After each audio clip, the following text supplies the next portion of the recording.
Namaskaram Sadhguru. Indians don't know the greatness of this culture. How to bring back the pride, Sadhguru?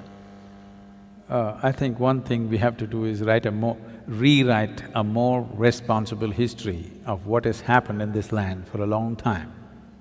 Not in the last 3,000 years, not in the 1400 years. What people in this land have done for a long time has to be brought back. In other countries, people are studying this. If you go to… there are Lebanese people, if you study in a school in Lebanon, you will read about how Indian workers, Indian sculptors, Indian elephants, Indian yogis came and built a Phoenician temple 4,300 years ago in Lebanon, which is called as Baalbek, which is a phenomenal temple. 4,300 years ago, some of the foundation stones are over 300 tons and there is no granite in Lebanon. They transported it all the way from Egypt, across the canal and up the mountain and put it up there. Indian elephants, workers and sculptors worked. The proof, there is enough proof, but one proof is visually hanging there is lotuses in the ceiling. Indian sculptor has to put a lotus wherever he goes. Where would a Lebanese sculptor have seen a lotus? Obviously there are no lotuses there. So, how many Indian children forget about children, how many Indian grown-ups have heard about this? No. The Tamil kings went and built Angkor Thom and Angkor Wat in Cambodia. Angkor Thom is the largest religious building on this planet.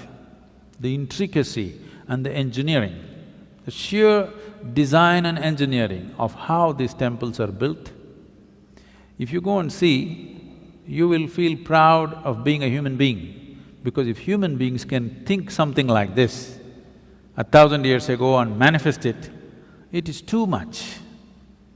This was done by the Tamil kings, most of the work done by probably the Tamil labor. From first standard to 12th standard, does any Tamil child even read a line about this in their history book? No. We only read how we were conquered, raped, looted, beaten by other people. Then if there is no pride, why would you want to recreate it? You need to understand this. A culture or a nation is just an idea. When human beings take this on as an identity, attach some pride to it, it burns through one's mind and into his heart. Now he wants to protect it, rise it, keep it clean, keep it wonderful. If you do not build pride into it, then people will want to avoid it.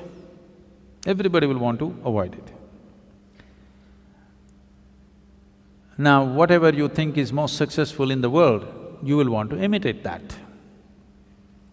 Today, our idea of success has become purely economic, not aesthetic, it is not intelligence that we value, it is not wisdom that we value, it is not beauty or aesthetics that we value, it is not spiritual attainments that we value.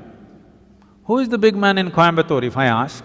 People will only name the richest man in the town. They will not name the wisest man in town, the most beautiful man in town, most meditative man in town. No, the richest man in town is the biggest man. So who is the biggest whatever? Whichever is the richest nation, whichever is the richest culture, power and money have become the highest goals, which itself is a very rudimentary way of looking at life. Because of that, right now, I promised the American meditators, next 2 years I'm going to invest a lot of time in United States, because knowingly or unknowingly, they have taken on the leadership in the world. No sense? See, if all the American people wear blue workman's clothes, half the world is wearing Americans' workman's clothes. You just go to any city, Mumbai or Chennai or Bangalore especially, you look down below the knees, more than 60% is wearing blue denims. When we have the most intricate weaves, there are over 120 weaves in the country which are unique and many of them are dying. No other culture on the planet has the variety of weaves that India has. All of them will die. Chinese silk is going to kill it unless all of you ladies make at least 20% of your wardrobe into handmade Indian weaves. They will all vanish in the next 10 or 15 years. Why is everybody wearing not even American executives' clothes, American workman's clothes? As if that's not enough, if they tear their trousers, everybody tears their trousers. Yes. It's all torn, but in a very expensive way. Now, if Americans put carbon dioxide in a bottle and drink it, even a kindergarten child knows human body needs oxygen, not carbon dioxide. But because America drinks carbon dioxide and says this is the real thing, more than half the world drinks carbonated water today. If you go to one of the remote villages here, there may be people, not in this area maybe, but anywhere else if you go, they might not have heard the word yoga, but they know what is Coca-Cola. Okay? So, I thought if Americans tear their trousers, everybody tears, Americans wear their pants down in their seat, everybody does the same thing, Americans drink carbon dioxide, everybody does that. So I thought if we can get America to meditate, the world will meditate.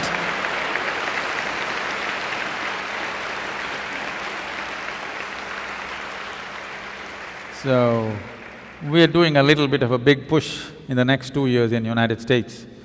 We want America to meditate.